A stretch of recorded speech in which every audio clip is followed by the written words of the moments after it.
What's the best use for each Don't Starve character? I'm only naming one best use per character, even though some are really good in a lot of areas, and no two characters get the same best use. Wilson. He really is very standard. His only ability is growing a beard, so his best use is growing a beard. His beard can give him insulation in winter to help with the cold, and shaving it gives him sanity and beard hair, which can be used to make a meat effigy to respawn. Willow. Willow is supposed to be your fire-centric character, but after her character tweaks, she's really focused around insanity with her teddy bear Bernie, which can basically turn into a mini-boss and fight stuff for her. Willow's best use is for killing shadow creatures, as Bernie can attack them, whereas normally only the player can kill shadow creatures. So when you add an ability that lets a third party deal with them, that's a pretty good time. And he's really cheap. You can get 2,000 Bernie health for one use of his sewing kit, and he deals 50 damage a hit, so he can kill quite a few. Willow also has her lighter, which is basically a long-lasting torch that she can cook on, and a few other minor fire-related upsides. I should also say that while insane, Willow can use Bernie to kill other monsters, not just shadow creatures, so that's another nice upside. Wolfgang. Wolfgang. My personal favorite character. Wolfgang's special ability is to go mighty when he passes 225 hunger threshold, which allows his stats to go up with his hunger all the way until he maxes out at 300 hunger. Using this, he gets up to 2 times damage multiplier, up to 33% damage resist, and up to 1.25 times speed. So he is absolutely the best general combat character. He makes killing enemies and bosses a breeze, and generally he just plain is one of the best characters in the game as he kills enemies super easily. Now with that said, Wolfgang's downside is the exact same as his upside. If you don't feed him, his stats get worse, so only play Wolfgang if you're decently experienced at the game. Wendy. Wendy's upside is her dead ghost sister Abigail assists her. Huge upside of Abigail is she has an area of effect attack and temporary invulnerability, so for killing small mobs that group up, great. Spiders, bees, shadow monkeys, and hounds. So we'll say that Wendy is the best at killing horde type mobs. Generally, these can be a huge struggle for new players, so if you're a newer, I would highly recommend you play Wendy. WX78.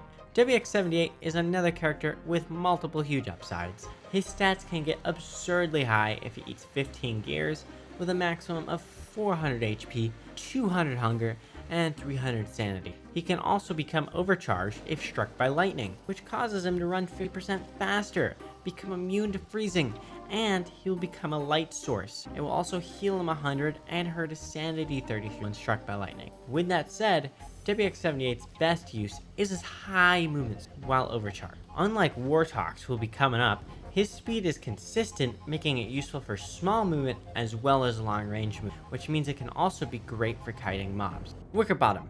Once again, another character with tons of huge upsides. Wickerbottom's main upside is her books, which do magical things when she reads them. She can summon tons of birds, grow all plants around her instantaneously, summon tentacles, settle nearby mobs to sleep, and summon tons of lightning around her. She also has a small extra upside that she has a science up, so she automatically knows all science machine recipes the moment she spawns in. And she gets all alchemy engine recipes except for her book on tentacles with a science machine. Her best upside is her on tentacles book, as it allows her to be extremely strong in indirect combat. And she can build a bunch of automatic mob farms using them. Woody. This is a bit of an odd one. Woody has a bunch of upsides. He can turn into a weregoose that's fast, weremoose that is strong, and werebeaver that can collect resources quickly. The issue with this is that in none of those areas is he actually the best character. He's just a good character when using those abilities. For combat, Wolfgang beats him, Speed, Wortox, and WX78 beat him, and Maxwell is better at collecting resources. So, for Woody, I'm going to say he doesn't have a best use. He's a jack of all trades, master of Wes. Wes is the challenge character. He's bad by design, he just has really low stats, and he's best at dying. Maxwell. Maxwell can summon minions that assist him with one respective area. They are immortal, but certainly not invincible. They can help him with fighting, chopping trees, mining, and digging. Maxwell is the best character at collecting resources. Wigfrid. Heads up, Wigfrid is about to get a rework, so this will be incorrect soon. This is another odd one. Wigfrid's main upside is her fighting stats. She does 25% more damage, can steal health and sanity by killing enemies, and has 25% damage resistance. She can also build her unique battle helm and spear. The spear is hot garbage, but the helmet is actually super good and very cheap to make. Wigfrid doesn't beat Wolfgang in combat. Her stats are just worse for that, despite her being a good character, so she's best at making helmets. We're halfway through the video, and I've got to ask you here to like the video and subscribe, otherwise the YouTube algorithm is going to come by and steal my toes. It's got a knife, it's just going to cut them off, okay? So you got to like the video. So just help me out and do that right now. Weber's main upside is that he can befriend spiders, although he can't befriend pigs or bunnymen. He also has 2 extra small upsides. He grows a silk beard, which isn't as effective as Wilson's, and he can eat monster meat with no penalty. Weber's best use is starting spider wars. Every character can do this using the spider hat dropped by the Spider Queen, but Weber is the only character who can sit in the middle of the huge war and pick up drops because spiders are neutral with him just by default. Specifically, monster meat, as otherwise it will be eaten by the spiders. If you're looking for silk or glands, you can do that with the spider hat all day long. To do this, simply feed a spider and miss an attack on another spider.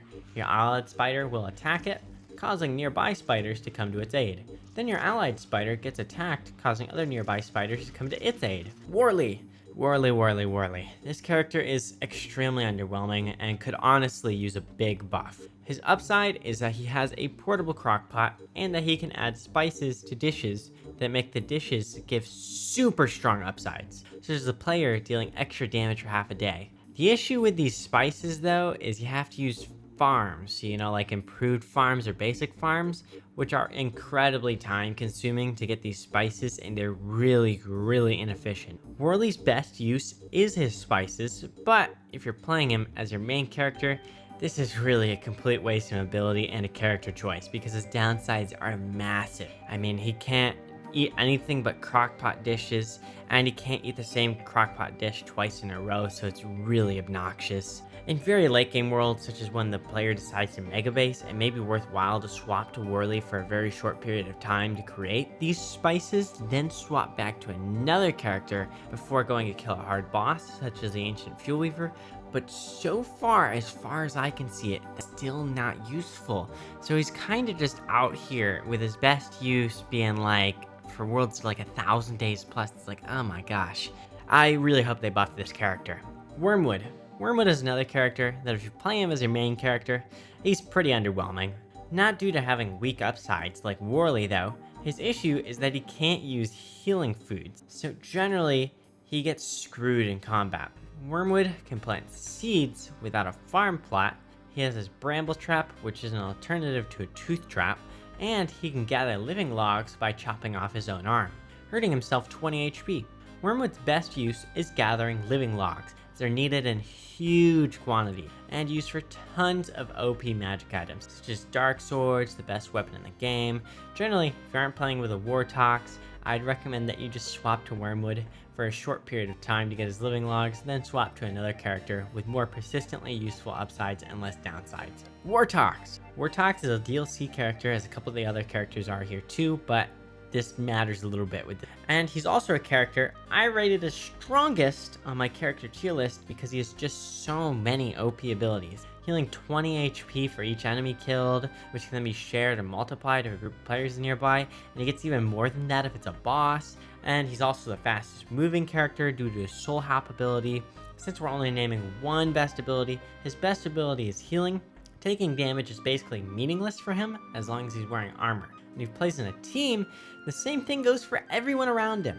Honestly, I'm not sure how this character hasn't been nerfed. He's so strong that he completely ruins the whole difficulty point of the game. And also, with him being a DLC character, I'm surprised that people aren't angry about this being pay to win. Winona has a few upsides, most of which are honestly pretty underwhelming compared to other characters. Her main upside is being able to build catapults, which will attack nearby monsters. These need to be powered by a generator, which, depending on the generator, will use either gems or niter. Winona's best use is for building automatic farms. Specifically, her best one is her automatic Farg farm, which can farm monster meat, hound's teeth, and gems extremely quickly, which in turn also keeps generator fueled permanently as it uses those gems for fuel and that'll let you build other farms and make sure that you have the gems covered to fuel them.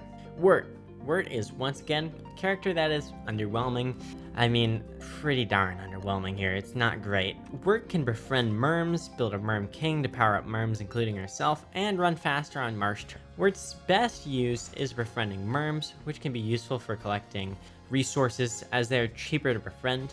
Now, I've also heard a lot of people say that they think the merms are just an upgraded version of bunnymen, and I wish that was true, but it just isn't. The issue with the merms is they kite after they attack, so they actually attack really slowly compared to bunnymen, which is pretty important. And that means they won't be tanking hits for you too, so they just aren't as good in most combat. But the reason why Wurt is so underwhelming is that she's a vegetarian. Most really strong crockpot recipes include meat, so she basically has no use for the crockpot even. Walter. Walter is another character that has a bunch of good upsides, so it's hard to pick just one. Walter has a slingshot with access to cheap marbles to use as a ranged weapon, and his buddy Wobie follows him around. She has 9 inventory slots and is like Chester in her small form, except she can't be attacked and won't drag mobs.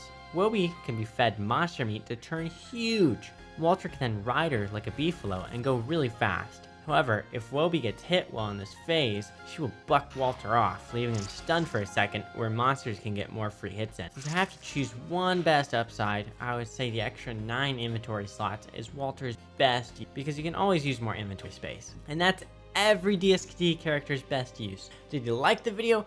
Leave a like, subscribe, and consider watching my character tier list on the left side of the screen. Thanks guys, bye bye.